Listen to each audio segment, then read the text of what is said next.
নমস্কার সবাইকে, আমার আরও একটি মিনি ব্লগে তোমাদেরকে স্বাগত।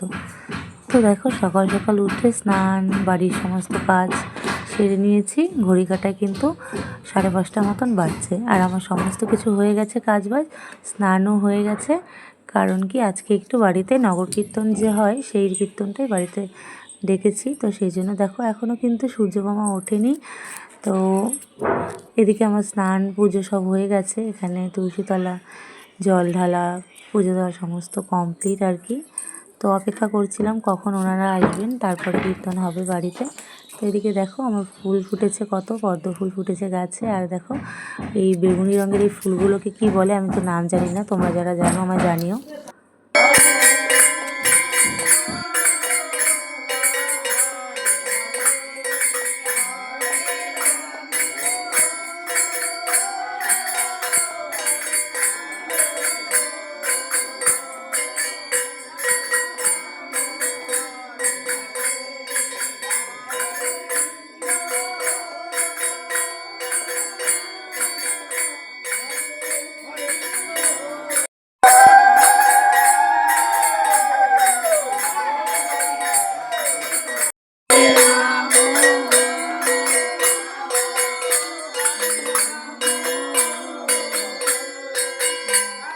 তারপর কীর্তন চলে যাওয়ার পর দুজনে মিলে একটু চা খেয়ে নিলাম। তো কেমন লাগলো তোমাদের ব্লগটা, সেটা কিন্তু অবশ্যই জানিও। আর সবাইকে জানাচ্ছি রাধে রাধে।